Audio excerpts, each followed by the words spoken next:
So yeah, the title of this panel is the changing discussion on Israel-Palestine in the Democratic Party. Over the past years, but especially since October 7, the issue of Palestine and Israel has become an increasingly salient one in American politics. And the work of everyone on this panel has touched on this issue in various ways. So I'm really looking forward to the discussion. It's a tough issue, obviously, one with that touches on a lot of deep emotional and identity issues. So really looking forward to a constructive conversation here. But let me introduce the panelists. Faz Shakir, to my right, is the founder and executive director of More Perfect Union. He also serves as chief political advisor to Senator Bernie Sanders after running Bernie's 2020 presidential campaign, yes, absolutely.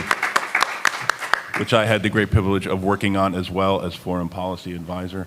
And just, a little bit more background, Faz actually hired me to help write for Think Progress back in 2008, so that's how long we have been co-conspirators.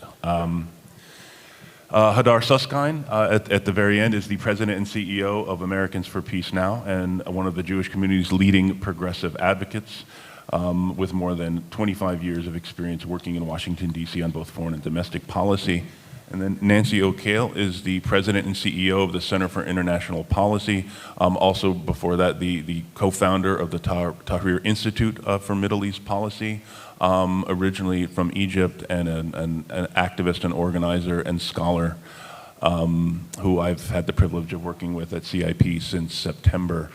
So just to get the discussion, as I said, this issue has... Each one of you. Okay. Thank you.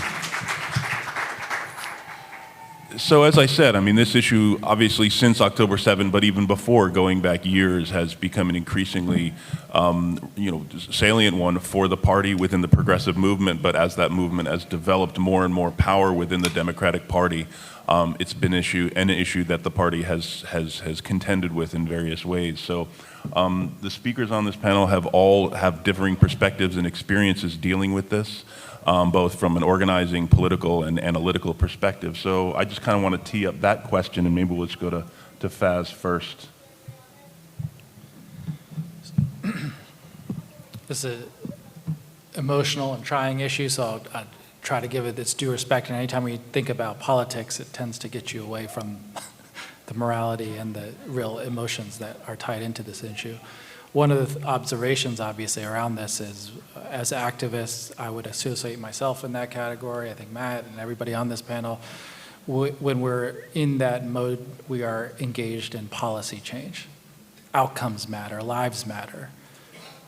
We have to move the dial on the fact that Israel continues to engage in atrocities without too much pushback from the United States. There's been some important changes, but not enough. And our whole entire engagement on this is to change the directional policy course. And it becomes complicated when then you bring in politics, because in politics we simplify things and we make it a yes, no, A versus B. And I'm mindful of that because for all of us who've been engaged in this for a long period of time, I hope and I believe we can wrestle with both things at the same time. We're policy advocates trying to change the course in which Biden and his direction cause us serious concern. And we see in him someone who potentially more so than maybe other prior Democrats, maybe really any Republican, might be open to some changes in the U.S.-Israel relationship which are required at this juncture. And so we push as policy advocates for directional change. And because there's that sliver of an open door, we go at him even harder, because there might be an opportunity and a possibility that we could change the nature of our U.S.-Israel relationship, that changes unconditional funding, that changes the sense that some accountability is had for U.S. taxpayer dollars going into huge atrocities. And so we push really hard, and then we merge that with politics in a presidential campaign. And I assume many of you have serious concerns, as we all do, that, hey, is the president best equipped to defeat Trump? I believe he is. And do I want to give him my vote at this juncture if I have serious concerns? And I think everyone is wrestling with that. And I say both of those things can be juggled together, and it feels that the media discourse doesn't allow for it. That you can maintain the hat of being a policy advocate against him and pushing him and saying, I want policy changes while recognizing you're a better option than the other guy. And to say it out loud, it's even say it to media discourse, it feels like we all boil this thing down and you feel like you're giving up your agency. And I sense it myself, I don't know if you all agree, that the second you say, well, yeah, I think I'm a Joe Biden voter, I'm a supporter, I want him to win this election, I want to beat Donald Trump, that I've lost my agency of saying, well, I'm not done pushing this guy. You're not listening to the rest of my statement. There's some conditionality both in what I want out of the Israel relationship and some conditionality of what I want out of my support for Joe Biden. I want him to continue to listen to me. I want him to continue to tell me he's working on this. I want him to continue to feel that this hasn't evaporated as a top tier issue. So that's how I enter this conversation. There's a lot to discuss about it, but I want to defer to the time and the panelists. Why don't we go to Hadar and then to Nancy? Sneaking up on me, okay. The thing that stands out to me right now is, building a little bit off of what you're saying, so often we're in these binaries, yes, no, good, bad, et cetera, when we talk about politics. But right now, on this issue in particular, we have seen more change in the Democratic Party, at least in the last 9 months, I believe, than in the 25 years I've been working on this. Right? It is changing faster, more radically in more different ways, not enough, but I think objectively it has changed more. And it's not a binary, and it's not even a straight line, right? It's like a hurricane. It's all over. It's swirling this way and that way and up and down in every direction, in every dimension. And all of us, well, I'll speak for myself here, but like I, as someone who spends all my time doing this, who runs an organization that works just on this, I'm trying to figure out what the right thing is, right? What's the answer? What's the policy solution? What's the step that we want to take? Hello, Rebecca. And I think we're doing a reasonably good job, but it's not perfect. We haven't hit every note. We haven't gotten everything right, and I don't think anybody else has either. And I think that at this moment, hello. Hi. At this moment, for me, the standard shouldn't be, and can't be, is this person or this organization or this thing perfect on this? Are they saying exactly what needs to be said at this exact moment in exactly the way I would say it? Because I don't believe that exists. I think we have people, organizations, forces, parties that are lined up broadly on one side or the other, and our job as advocates, and everybody's job, is to push them, and always to continue to push them. Again, I think Biden has changed in some ways more than I would have guessed. Right? Joe Biden, I'm sure all of you know, has been not only at politics for a long time, but has been at this game for a long time. He loves to give speeches about how he's met every Israeli prime minister going back to Golda Meir, and he knows this and he knows that, and all of those things. And he has many times for many years stood up and said he is a Zionist and he believes in the state of Israel.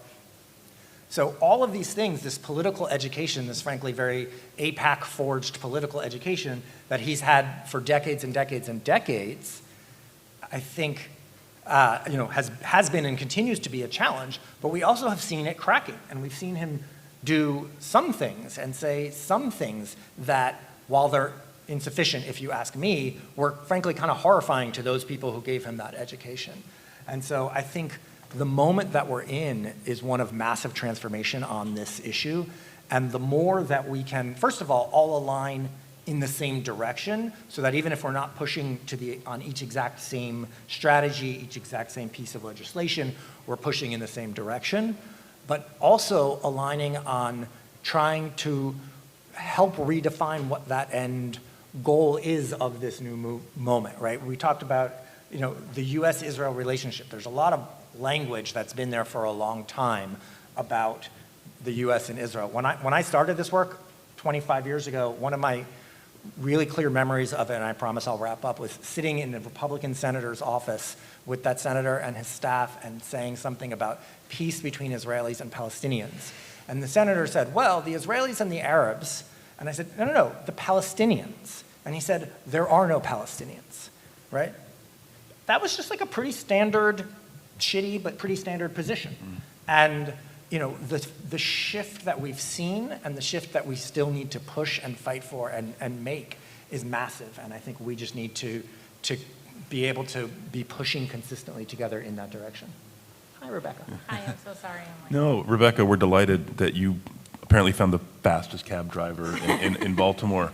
I also want to thank Nancy for being willing to step in. And people should go to Nancy's panel, which is right after this at 2:45. What's the room?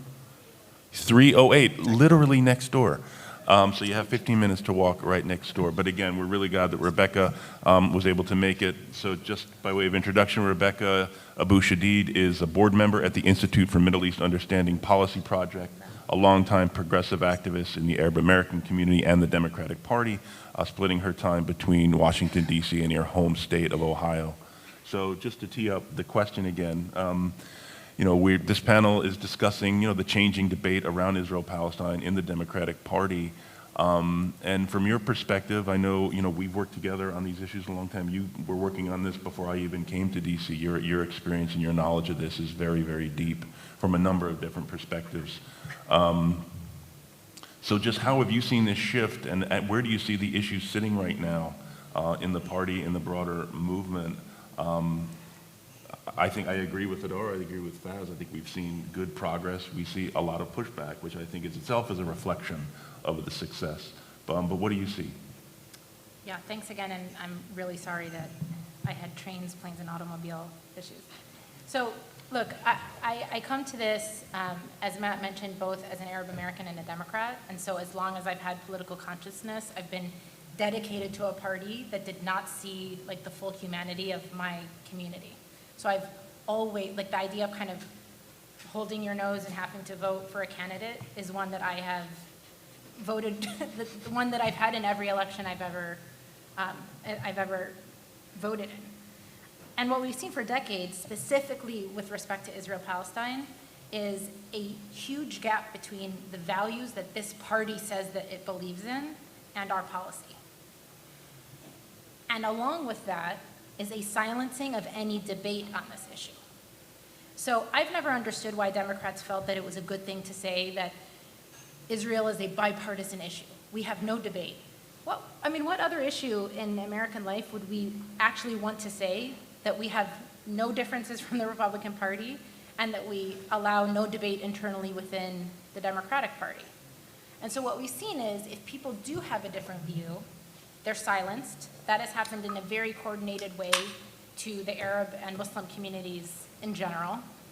Members of Congress are voted out of office, and you saw what happened to Jamal Bowman, but Jamal's not the first. It was just the latest and the biggest. But the message is a very specific message. If you step out of line with what AIPAC has determined as acceptable, and it's a very narrow range of what you can say, then you will be voted out of office, and we will use you as an example. And we've also seen the weaponization of anti-Semitism, which is incredibly serious to me, because for me, living in a post-9/11 America, anti-Semitism and anti-Arab racism and Islamophobia are all, they are part of the same, they are coming from the same place, they are often coming from the same people, they are equally offensive, and the idea that we can kind of separate these out and just use like the accusation of anti-Semitism, which in this city is a career killer. That's it. And I think it's something that as a community we really need to take seriously. Yeah. And I also want to say that I say this as someone who is kind of deeply involved in my own community. We are not looking for anti-Semites as our allies. That's not what the Palestinian rights movement is looking for, and that's not what our movement is based on. But I've appreciated the allyship of people like Hadar and other leaders in the Jewish community that pushes back on that so that it doesn't become a weapon that silences dissent. And we saw it across the country with all of these students. Like I was just amazed by everything that they did, those protests. And the President of the United States just basically, with a broad brush, Jill Biden on The View. Like, people with real power are calling these young people anti-Semites. Law firms are sending letters to law schools saying, we're not going to hire your anti-Semitic students. You know, like real, and these kids did it knowing that there were real threats to their future, and they stood anyway, and I think that that's something we should be, as an Arab American, I'm incredibly grateful, but also in terms of like the future of our country, that to me is that gives me optimism and hope. But as a party, we didn't embrace them. As a party, we tried to shut them down. But those are the kids that are gonna knock on doors. Those are the kids that are gonna be voting in November. Like, those are the kids that are gonna be the future of this party. And so that's why this conversation is a really important one, because we have a chance to kind of recalibrate our relationship both to dissent in general, conversations within a party, and I mean, Israel-Palestine is not the only one. Like, everything we've seen since the debate is just showing how resistant leadership in any big organization is to actually having an open and honest discussion. And so what I've felt as I've been watching the debate around the debate when it comes to, you know, Biden as the nominee is a lot of the same arrogance and like shut up and get on boardness that we've all experienced and seen in that conversation has been exactly what we as Palestinian rights advocates have been experiencing for decades. And particularly when it comes to Gaza, our engagements with lots of members of Congress and the administration is, it would be much worse under Trump, so you should just be happy. You have no idea how much we pull them back from what they really want to do, and so basically shut up and get on board. Now, the change, you know, and the third kind of, I think, aspect of this gap between our values and our policy is something Hadar mentioned, which is the complete dehumanization of Palestinians. You hear Joe Biden and you hear lots of Democrats speak with real compassion about Israel, about Israelis, about the Israeli hostages, and it is absolutely absent when it comes to Palestinians. It's hard for them to use the word Palestinian, other than Trump, who has now decided that Palestinian is a pejorative, and which most of, I mean, I think we all felt it, we all heard it, but most of like the media class and you know, political leaders have just let that slide.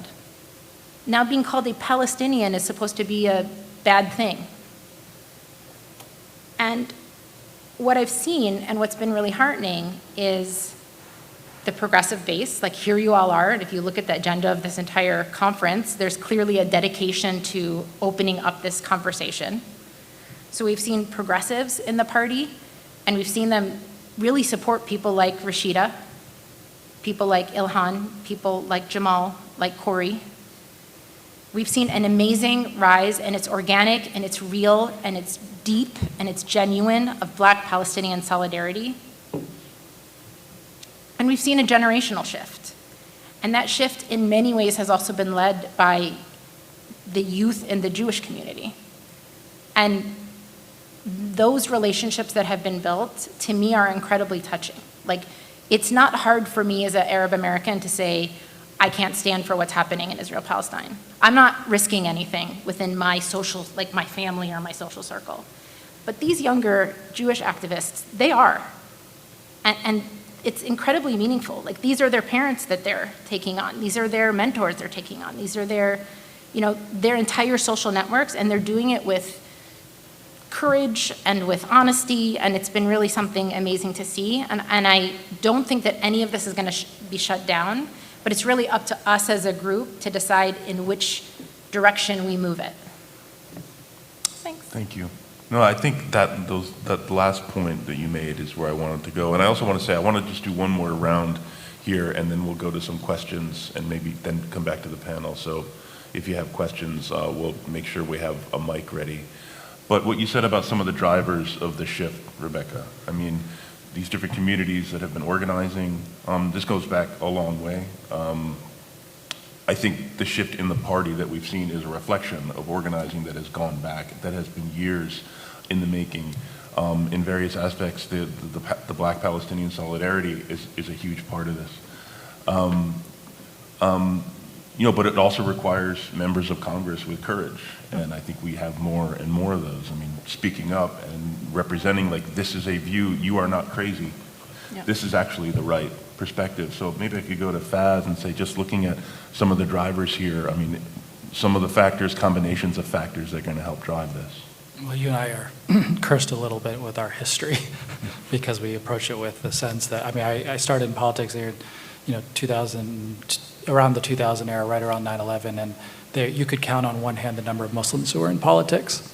Keith Ellison was not a member of Congress yet. You could literally, and every single member every Muslim who was in politics, Frank Gaffney and the right decried them as people who were terrorists. The 2 degrees of separation from Hamas or Hezbollah was made upon you and so many of us. And now you cannot count on however many hands are in this room, how many Muslims are engaged in politics.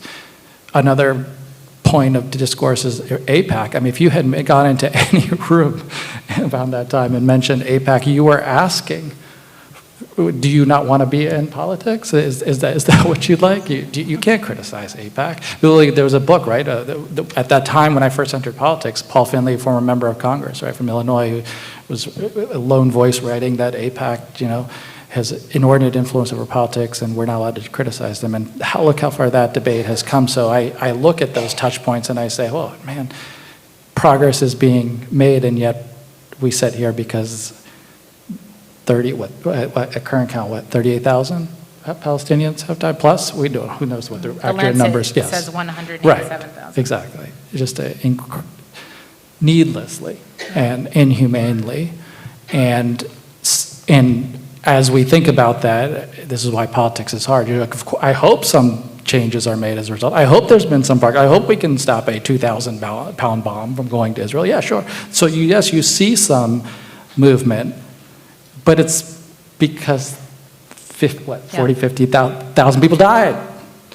And it's like how we felt about Iraq, right? Hundreds of thousands of people died. I hope we learned some freaking lessons. But the lessons that we come out of this, are they sufficient to teaching us the political lessons, certainly of what kind of direction and the courage that we want out of political leadership? And to that point, it feels weird to say you don't have right now actively campaigning in among major candidates a desire to both discuss this and to take on AIPAC. So the things that are, or Netanyahu, right? Like to me, that's an easy one, right? You could go into Michigan, Wisconsin, Pennsylvania, any battleground state. I think you could both rightly defend Israel's right to defend itself, decry the inhumane slaughter of so many innocent Palestinians, and say not a penny of U.S. taxpayer dollars should be going to fund this, and it would be popular. I believe it would be popular. And yet, I don't think that you have sufficient numbers beyond the individuals that Rebecca was mentioning who are willing to even say it. So that's the political challenge that we just still have. We have some people who are willing to go where many have never gone before, and yet not enough. Hadar? There are so many parts to this change in this year and over these years. So many different constituencies that all have, I think, very, very essential roles to play in it. And to go back to what Rebecca was saying a little bit, again, the difference in the political organizing and the heft, well, both of you were talking about it, of the Arab and Muslim American community is massive in the last 2 decades, right? I mean, you see that so directly. I'm going to talk about the piece I know best, which is the Jewish community piece, which also is just really a tremendous shift in the last 20, 25 years. And, yes, AIPAC is still there and now has the super PAC and is pouring all the money in and all of the other, things that it does. But what is amazing, and some of it is generational, some of what you were talking about, but some of it is also actually very mainstream organizational structural, that there are now organizations that have voice and have heft that are disagreeing with AIPAC or disagreeing with the ADL or disagreeing with what used to be, quote, the Jewish community's opinion. Because there used to be very intentionally and well-structured, that idea was put forward as there is one thing, there is a consensus Jewish community political opinion, right? And that is what the White House heard, that is what Congress heard. And when people would be running for Congress and they were out there trying to get support, someone they were running against moved to the right of them on Israel, the political instruction was to trample that person and move further right. Like that was the only option, is to just always be the most right-wing person you possibly could on that message. And that's not true anymore. And that's changed in these last 2 decades, where you now have younger people, you have student organizers, you have political activists, you have people who are deeply embedded and involved in the Democratic Party who are saying, no, we don't agree with AIPAC, no, we don't agree with Netanyahu, and we need to move it. And when we're trying to make policy change, it's never about moving one person, right? It's about moving the whole range of the constituencies within the party or within the country. So you need to have Rashida and Ilhan and Corey and Jamal and others who are pushing the point of the spear. I would argue that you have another tier, it's not an argue, there's another tier of folks who maybe have slightly different tone or language, but are folks in Congress, including Jewish Americans in Congress, like a Jan Schakowsky or a Jamie Raskin or an Andy Levin, who was driven out of Congress by AIPAC, who are another part of pushing the broad constituency. Because part of what we do together is say, no, this isn't a radical view. This isn't, by the way, the Muslim view or the Arab American view. This is the progressive view. This is the correct position. Right? And so moving all of those different pieces along is difficult, and it's often really frustrating. We were, some of us, talking about some of our other colleagues out there in the field who are playing much more in the center and slowly, microscopically moving some people from being maybe center right to center, or maybe center to trying to urge them into center left. It's deeply frustrating, frankly, but it's also important. And I think that the political power does not come from it doesn't come from me, right? It comes from all of us. And so it's harnessing the entirety of that spectrum. Rebecca? Yeah, I think a lot of you will be familiar with this term, which is PEP, which is Progressive Except Palestine. And that's where we've been for a really long time, until I think the dam is starting to break. And so what's interesting about this moment is there are people who are starting to speak up and say, we cannot accept this issue from the list of just progressive issues. This is who we are as a community. We cannot talk about enforcing rules-based order, and then also want to sanction the ICC, which is enforcing the rules-based order. And I think that more than at any time in their history, at this moment, AIPAC and the way in which they have tried to shut down that conversation is exposed. So I'm incredibly sad to see Jamal Bowman lose his primary, not just because the issue that I care about deeply is negatively affected politically. I'm sad because an amazing progressive champion for his community, an educator who came to Congress, frankly, not as a Palestinian advocate, but he just let his conscience lead him, but came for all kinds of other reasons to advocate for the community he lives in as a former principal, is now no longer able to do that just because there are people that can't accept one additional voice that speaks differently from the consensus. But I think that's the opportunity we have now to challenge. So, a couple weeks ago, for instance, I got out of a phone call, and what Democrats also depend on is that Democratic voters don't care about foreign policy. That's the operating theory, right? So it doesn't matter how many billions of dollars we send as part of this enormous war machine, because no one cares. In November, no one's going to care. No one's going to notice that they're drinking from lead pipes and that we're sending hundreds of billions of dollars. That's fine. But I had a call from a senator's office who is up for re-election who said, we just got out of a meeting with a bunch of black pastors, and we had a whole agenda, and they only wanted to talk about Gaza. And the senator didn't know how to respond and wasn't ready, and kind of gave them the whole, well, Trump will be much worse, get off my back. And so I think there's such an energy right now, and the thing that I hope to meet all of you in this audience, because I think what we need to figure out is how do we harness that? How do we, number one, make these meetings where unlikely suspects are the ones bringing up this issue, right? They're expecting me to bring it up if I meet with my member of Congress, but they're not expecting everyone in this room to bring it up. And that has a real impact, right? To say, this matters to me, and you don't have my vote just because Trump is worse. You're not going to scare me into subverting all of my values on this issue. You know, I've always kind of believed, like my operating theory was that the change was going to come from the bottom up, and that once we started to see the change, that there were a lot of Democrats who wanted to do better, who wanted to have a better policy, but they just didn't feel like they had the political space. And that then our work was to create that political space, and then we would see the policy start to shift.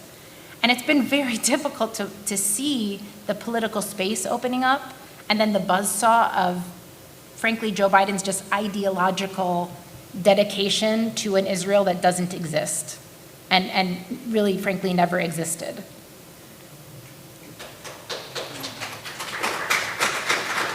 But I think if you look at the next generation of Democratic leadership, I do believe that they are aware that the status quo up till now cannot hold in terms of the way that their voters, and in the end, it doesn't matter how many, like, I don't think Jamal actually lost because of the APEC money. I think Jamal lost because his district changed and is just a very different district. And if you look at that map, it's two very different types of voters. But I think that, like, our job is to, like, inshallah, very soon this genocide will end and we will be able to rebuild Gaza. But what we can't do, and which my own community is guilty of, is really emphasizing this and really making the calls and really putting the pressure when there's violence. And then when it's calm, we all kind of let our foot off the gas. And that's something that, as people who are committed to change, we're really going to have to invest in. That, like, we have to be committed to this being an issue that we raise all the time until we start to see a policy that is aligned with our values. Well, I'd love to take one or two questions if any friends in the audience. Why don't we go right here? Do we have a mic, or should we just? Got a mic right We here. can use one. Do you have an extra mic right here? I think the whole thing comes out, yeah. Hello, y'all. My name is Cassandra, pronoun she, her, hers. I'm a dream defender. And I kind of wanted to discuss, so I'm 24, I go to Florida International University, and we've, fought our own fights for Palestine, and, We love the dream defenders. Huh? We love the dream defenders. Yay, we love y'all too. And it's been difficult, but definitely worth all the struggle for me. But right now, it's really hard to trust the Democratic Party and to see if it really stands on the principles it says it does. Because for me, genocide and apartheid and all the stuff I didn't know about till recently is my line. If you're enabling this kind of behavior, what do you really care about critical race theory? Do you care about my education? Do you care about black people? Do you care about gay people? Do you care about immigrants? Do you care about Arab people? I live in a household with my stepfather who's Muslim, and I've had people call him a terrorist. And he's from South Asia. And it was just the association with being Muslim got him called a terrorist by someone who's never met him. So it's just how do I trust the Democratic Party? And then how do I get other people who are just as scared and fearful for their rights right now, especially living in Florida with Ron DeSantis? How do I get people to trust them? Because I also work in voter registration, and people are going MPA, no party affiliation every day. They're going Democrat, MPA, and the Democrats are losing support really fast in Florida. So how do you rebuild this fractured relationship? Because now internally, PEP, really bad. That's terrible, but how do you build that up if that's what's been going on behind the scenes all this time? Thank you, Cassandra. Would anyone like to? Yeah, I respond would. to that? Please. All right. I mean, this is how we do it. And it's going to be a very long process. And there is a debate within my community which says, what do we do? Do we support a third-party candidate? Do we keep and the answer to me is the base of the Democratic Party is with us in a way that it never has been before, They see the humanity of Palestinians in a way that they never have before. And so this is the time where we say, there is not a Democratic Party and then there's us. We are the Democratic Party. You don't win elections if we don't vote for you. And we're just as important, like one of the things that's bothered me about this Biden debate is it's all up to Joe Biden. Well, it shouldn't all be up to any one person. Like that's the critique we've been making of Republicans, right? That they have allowed their party to become about one person's desires and motivations. And I think that that's where right now, to me, staying engaged in your local party and your local community, this is the change. Like this is where, and it's slow and and something, I sit with this every day that it's very hard to, and it's hard to like mobilize my own community because all of our wins are very small, right? Like we got 57 members on a letter that says, to Joe Biden, please gently, if you wouldn't mind not sending 2,000-pound bond, and Nancy Pelosi was on it. And so that, like we have these victories, but people are dying every single day. And so those victories somehow feel hollow, but literally this is what we can do. And I just really do think that the shift has been not fast enough to save lives, but we're getting there. Like the campaign knows that they can't even hold big events because Gaza is going to come up at every single big event that the president goes to. That's real. Like that's real power that we have and that you guys have all created. I'll add a really short thing on there. You said something about like, how can we trust the Democratic Party? I think about it that I have a slightly different question, which is like, where can we make change? And I don't believe at all that we can make change in the Republican Party. Right? Like, that ain't happening. And so, can we make change in the Democratic Party, and how can we make change? And this is just really following up what Rebecca was saying. Like, this is the Democratic Party. And for all of its, like, failures and all of its, lack of progress where we want to see it, I think there are opportunities to make change there. And so that's what I would say to it. It's not looking at them and saying, is this good? It's looking at them and saying, how can we make this better? Yeah, and Rebecca started the conversation, mentioning how, being in this party, there have been many travail and difficulties of knowing that the people who you're lining up to vote for don't necessarily share your values, and that's been, largely our history of holding them to a standard in which we're continuing to push, knowing that they're falling short of it. So if you're looking at people whose values you might not share, who have carried a politics of old, then why do we fight for a politics of new within the same Democratic Party? My own perspective and hope and desire is you find people, to Rebecca's point, on the local level, wherever it might be, running for Congress, city council, who do espouse a version of what we fight for. It's fine, like there's many people who come to it from politics. I'm not here to defend Joe Biden, but I get the politics that he came from. It's a different one than the one that I come from. I could even defend that the way in which he wants to approach this issue is one that he thinks he's dealing with a friend in Israel. I don't want to criticize him publicly. I'm going to deal with him privately. I think I can move him. I think those are the wrong judgments that I don't agree with, but I can defend an approach that he thought was his value set in his politics that might work. But I want somebody who reflects my value sets in different politics that does work too. And that's why I obviously got behind Bernie Sanders and ran the entire campaign and would do it again in a heartbeat. Is like, I'm forcing a change by getting behind something that I feel is best reflective of my values. And I hope that the choice, for people isn't to check out and say, well, the whole party is X. It's never that case. The whole party is not X. The whole party is a lot of different things. And the party is what we make it. The party is like a kind of a tool and a vessel. Yeah. So you get involved in it and you say, you know what?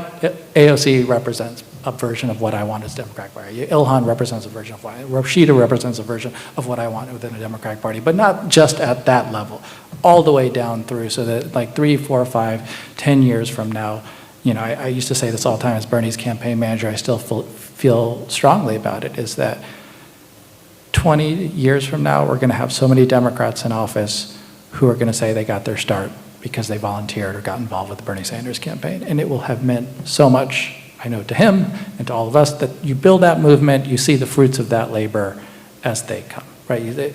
But I hope that the feeling, justified feeling that you have isn't to just check out of it, but to get, I'm going to fight to change this. Thank you. I think we have a question right here. Yeah, thank you. Rebecca, I was one of those students that you were talking about. I'm 21. I was at Reed College in Portland, Oregon, and I was leading the SGP student movement there on campus. And I was called a terrorist, and I was called anti-Semitic. I dropped out of school because of it. I had been volunteering with my local Democratic Party since I was 16. I moved to Oregon to be in an even more progressive place, but was met with that kind of reaction to the organizing work I was doing for fighting for liberation. So I have left the Democratic Party. I will not vote for Joe Biden, and I will proudly not vote for Joe Biden in this next election. Thank you. But my question for you all is, you keep on talking about we're like pushing the needle on Palestine. We want to see the policy that we want to see, but what are we working towards in the Democratic Party then? Because if we're only working towards a ceasefire, for me, that's not enough. I don't want to see just a ceasefire. I want to see an end to the occupation. I want to see an end to settler colonialism, and I want to see an end to the United States global imperialism. So yeah, what are we actually pushing towards? Who would like to go first on that? You. Yeah. Me? Yeah, let's have Matt. All right, Matt. All right.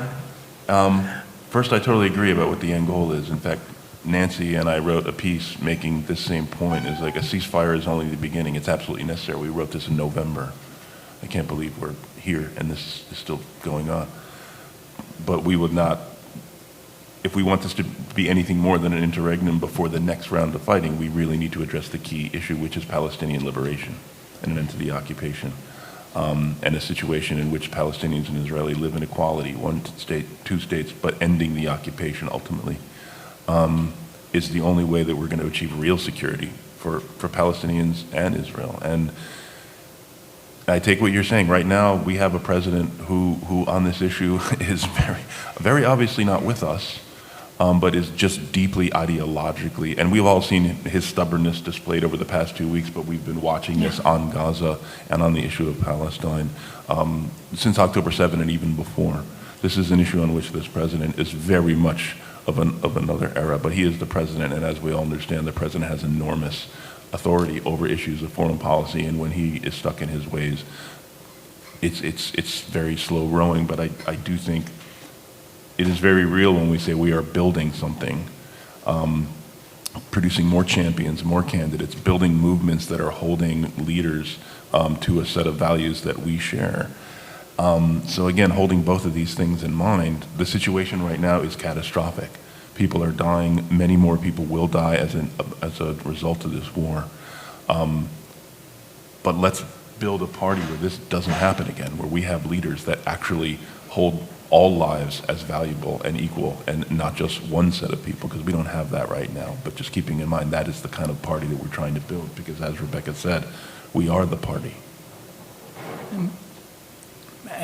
Becca, just like, I didn't live through, I guess, 1970s, 1980s, when if you were a member of the LGBTQ community and you had, how many people died during that era? And if you were saying, does anyone care about my values and know the pain that's going on in our communities, the AIDS taking over, wanting to defend that we are equal members of the society, you would have felt that you were toiling in darkness. I believe, I mean, I didn't live it, but I could imagine, I've seen some documentaries about it, the activists who fought during that period of time, toiling in darkness. We have vision of an equality that I don't think is possible, and feels like, all this for naught. And yet, 20, 25 years later, a whole different regime of much better equality arises. And so I guess I see holding on to a vision as necessary and important, but knowing that there's so many points between A to get to Z that are going to be frustrating and challenging and not fully sufficient because it's not Z. But it doesn't mean that the toil in the fight, in the struggle to challenge people's consciousness, tell them, I don't want to vote for you. My own view, I am going to vote because I feel like I find more power when you say your voting constituency, but that's my own viewpoint. I don't disrespect yours. Like my own viewpoint, and I say this in mosques that I visit, and a lot of people in the Muslim community who historically have never voted, right? There's a lot of people, you know this well as an organizer. You go to some places, they don't vote. Cynical, don't trust the system, nobody does anything. You're like, right, one of the ways you want to change that is you want to vote and assert that now you're playing for my vote. A lot of people will just, politicians being ruthless are saying, hey, you don't vote, great. Don't have to worry about you. I'll worry about the people who do. That's just honestly my own perspective. But I think that the challenge of saying in all these movements is not that you give up hope because the possibility of that vision of ending occupation isn't going to arrive in the next 2 years, but that you're finding your A, B, and C, D benchmarks along that way, knowing that there are some moves towards it that don't cause you to feel like this is for naught. Because I do think those are happening. There's like an A, B, C, and D.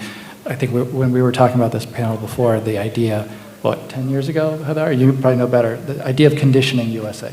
A year ago. A year, right? We came out with that position 3.5 years ago, and no one in Congress, including Bernie, had that position at the And time. say what you mean, though, Since about then. that. Like, explain what you're saying. The idea of conditioning aid? Yeah. Right, so again, aid to Israel has been a gigantic, more or less blank check for many, many, many decades. And In a has- way that it isn't for any other. in a way that it is not for any others. It has been described, not quite accurately, but closely enough, as without any conditions, and it's been the third rail of American politics. You can't say, right, oh, we should cut aid, or we should change aid, or we should do anything. It's been something that absolutely no one in Congress would address. No candidate ever took that kind of position. And we came out and took that position about 3.5 years ago, and literally someone who's a very close friend, and with love and respect, who worked for Speaker Pelosi then told me at the time that we were going to be responsible for bringing in Speaker McCarthy because we were going to split the caucus, which I laughed and said, I wish we had enough power to actually split the caucus on this. But the truth is, for reasons most of which are horrible, that now is, if not the default position of the Democratic Party, being debated in the platform committee right now. And it's a position that many, many members of Congress and many Democratic activists and advocates and leaders have now embraced. Yeah, Rebecca, did you have a response? Wait, sorry. I wanted to say one other thing. That was the answer to that. Yeah. Pardon. I wanted to address also what you were asking, like really, really directly, because again, the need for ceasefire, the need for the end for this war is immediate and obvious and immense. But again, for many people, I'm sure in this room who've been doing this work for a long time, that's obviously not the end game. We've been doing this for a long time. And there are a lot of ways, and I think Matt framed it well, ending the occupation. I mean, for me, I started personally my anti-occupation work around the time of the Oslo agreements and around the time where we actually, for those of you who lived that and remember it, like, we thought that might be it, right? There was like a chunk, a couple of years in there where it was like, okay, cool, we're making peace. We're going to do this. We're going to have 2 states. Great. For me personally, like that's the great tragedy of my life that didn't happen, right? For all the different reasons. But doing that is the essential. And one specific on the policy side thing, there are a lot of things that need to happen to make that happen, but calling for the United States of America to recognize a sovereign Palestine. And that goes again to the conversation I was talking about, the changes over the decades. Like nobody would have talked to you about that at all even a few years ago. And we have not gotten the president to do that. But I can tell you that we, and I'm sure you and many others, like have real conversations with people in the White House about that now. Yeah. Of like, should they do that? They haven't said yes yet, but it's like a real political debate that we are having. And that kind of step, although it doesn't in and of itself end the occupation, would be incredibly meaningful. And it requires actions that back it up, right? But I think there are like real, actual, specific, concrete things that can be done. Yeah, when I listened to you, I thought of 2 things. The first is the only way I can kind of continue on a daily basis to do this is it feels to me that when things change, it's not that it's a dam and we're just removing one brick at a time. The dam just breaks and you don't know when it's going to happen. So like we didn't know apartheid was going to fall, and then it fell, and the iron wall fell, and Joe Biden made a little gaffe on Meet the Press, and then Barack Obama comes out for gay marriage. And then, honest to God, if you all remember, like the poll numbers of like the way Americans felt about their gay brothers and sisters changed almost overnight. And now, like thinking about if you had a Democrat for president saying the things that Barack Obama, who all of us, many of us like knocked on doors for and worked for and loved, what he was saying in 2008, that would be completely unacceptable. But it just, so I guess what I say is sometimes we can't tell when that dam is going to break, but you just start to feel that we have that momentum. So I don't think that this is a change that's like 30 years away. Like I think it's coming and we just have to keep pushing. And the other thing I just want to make sure that everybody in this room knows and knows deeply is that the people in Gaza are seeing you. And it's incredibly meaningful to them. You know, like Matt and I have many friends living this genocide on a daily basis in Gaza, and it has been life-giving for them to know that you are in solidarity with them, that you're watching what's happening to them. And that's why I think this is different.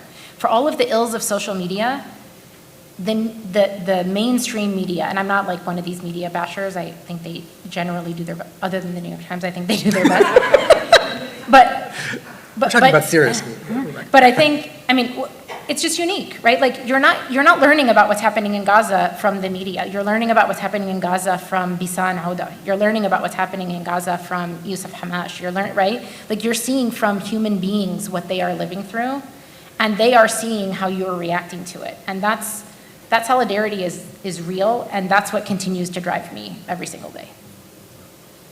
And it's something we've never felt. Like I've never felt as an Arab American that the rest of like my Democratic Party had my own back. And I know that, you know, Rashida is a very dear sister to me, and I know that that has been like, can I swear? like fuck the members of Congress, particularly the Democrats who voted to censure her, when there is just unbelievable like racism and like on a daily basis coming out of that chamber, and the only person who has been censured is the one Palestinian member of Congress. But I was with her that night, and I can tell you that like for her, she doesn't care about them. She was on the floor the next morning to make sure that like the rest of her community and that Palestinians in Gaza and that all of you knew that she would not be silenced. And like that is really, everything that you are doing is what is giving like strength and for people like her and the people in Gaza to continue. And I am incredibly grateful, and I just want to make sure that that is well known. I think we might be able to take one more, shorter in the very back. Okay. Hi everyone, nice to meet you. I'm Rania, she, her. So I'm also Arab American, and I've heard every single name in the book, so call me what you want, you can call me Howard. But essentially, really, my question is that there seems to be a trigger word and going all around social media and changing hearts and minds is the name of the game.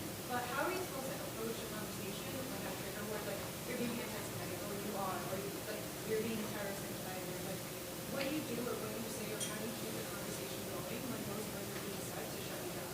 Thank you. I'm happy to start with that. So, you know, Rebecca mentioned earlier what we call the weaponization of anti-Semitism, right? Something that certainly Prime Minister Netanyahu has, I think, led the charge in. Is like anyone who says something he doesn't like, he calls them an anti-Semite, and like that's the end of that. They don't count anymore. So there are a lot of groups, including a lot of Jewish organizations, pushing back and fighting against that. And there's, I think, a spectrum, right? There are things that are criticisms of the government of Israel, criticisms of its actions, criticism of the existence of Israel, which are just that. They're criticisms of Israel. They're not in and of themselves anti-Semitic, and if somebody says that they are, they're just wrong. They're probably doing it on purpose to try to shut you up and shut you down. They might not be. To be honest, there are a lot of people for whom, I can say within the Jewish community, for whom this is like difficult and smushy, and when is it anti-Semitism and when isn't.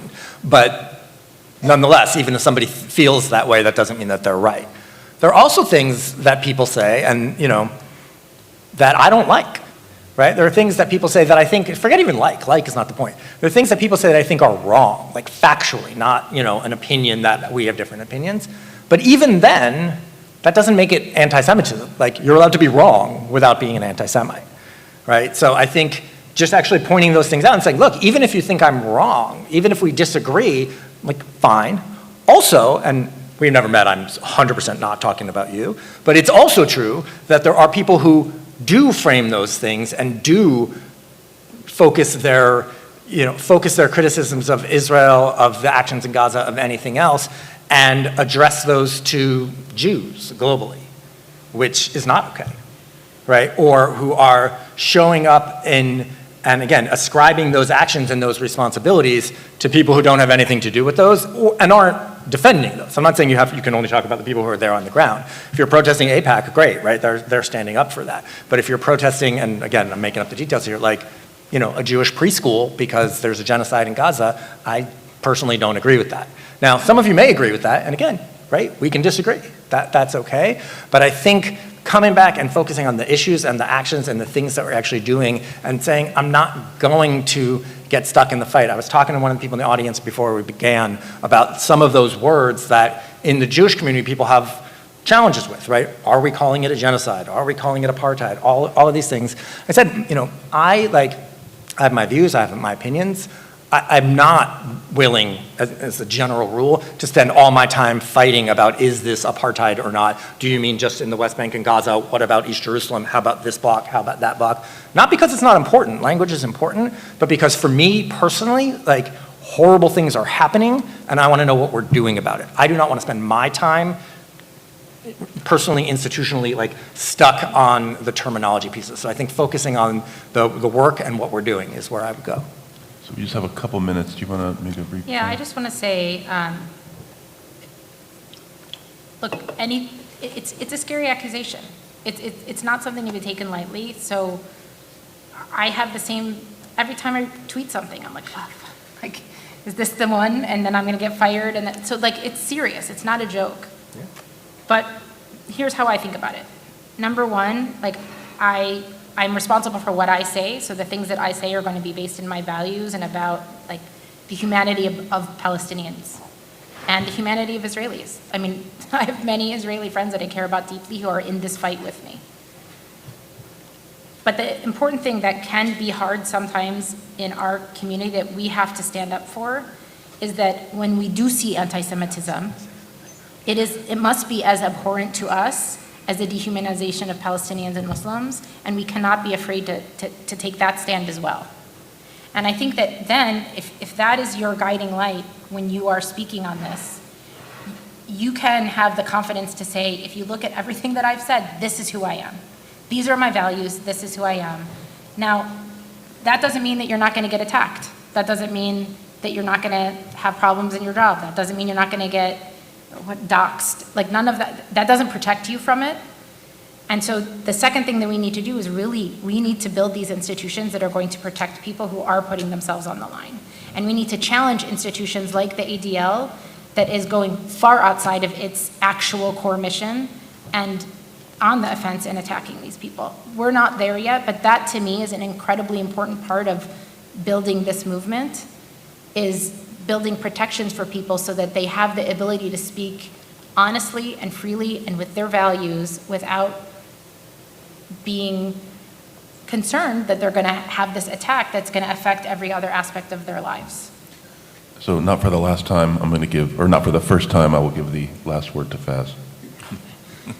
I was just trying to reflect on personally, and try to give you some practical things from my own experience, and I was been called anti-Semitic a fair number of times about those in some number of conversations. And I remember the first day I worked at Nancy Pelosi's office in 2012, the right-wing outlet said she hired an anti-Semitic terrorist. And a prominent member of Congress, reached out to her on the floor and said, you just hired a terrorist. And they wanted to get from me, like, what's the facts? And I was like, really? We're gonna go down the road of giving some credence to this? And I can only say from my own perspective how I tried to address that, right? I don't know that there's a good, solid, like, how to do it. I'm just giving you how I did it. And I try to keep in mind that in any of these moments, there's good faith actors and there's bad faith actors. Remember that. There's bad faith actors you're not going to persuade.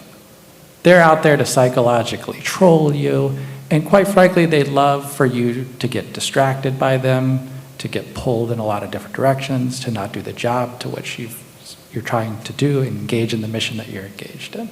That's the bad faith. The good faith side are operating often out of ignorance and unawareness, unsureness, don't know. Persuade me, tell me something. And so when I get the request to, hey, were you a terrorist at any point? I'm not like, Did you go to terror? instead of acting with anger, I'm like, great, this is going to be an ally I have to win. I think I can win you over. I wasn't a terrorist, but let me explain and unpack this for you. I was a member of the Harvard Islamic Society. When I was a member of the Harvard Islamic Society, some dollar apparently went from this organization to that organization and landed in some organization that conducted terrorist activity. So the 7 degrees of Kevin Bacon game is unpacked for you. That is why they are making this allegation. It is untrue to me and has nothing to do with me, right? So now I've made an argument to the good faith side. To the extent that you want to listen to me, I am operating, here's who I am, and I've always felt this way as, in roles that I've had to play in which I know the color of my skin, I know the name. I'm often operating in settings that came from Florida in a very conservative area, and I'm aware you walk into settings where people aren't always aware of the journey that you have gone through. Our job is to just engage and not allow yourself to get so bunkered with the emotion of anger or whatever the bad faith actors are trying to do to you to lose the ability to persuade. When Matt and I did an Islamophobic study on Islamophobia in America at CAP, one of the most important tells of where Islamophobia exists in America is a very simple one. It comes out of a Pew survey of asking people a very simple question. Over the last year, how many times can you remember interacting with a Muslim? And guess what? If that answer, most people at that time, I think it was 3 in 10 Americans, something like that, said that they knew a Muslim. And if you were higher on that scale, 5 out of 10, 6 out of 10, 7 out of 10, 8 out of 10, guess what? You are more likely to be amenable, supportive, a good ally. But if you were in the 1 out of 10, 2 out of 10, 3 out of 10, very unlikely to be an ally. To begin with. So what are you trying to do? I'm going to give you your first exposure. Be mindful of it. I'm going to give you maybe one of your first opportunities to engage. And I want to see, this is where you play a role of being an ambassador for others. I wanted you to see that we come in good faith. The point of Rashida, right? She comes in good faith. This is her character. This is what she believes, not bad actors. This is just comes from a genuineness. And so those are my thoughts. I want to thank you all for being part of this conversation with us, and please join me in thanking our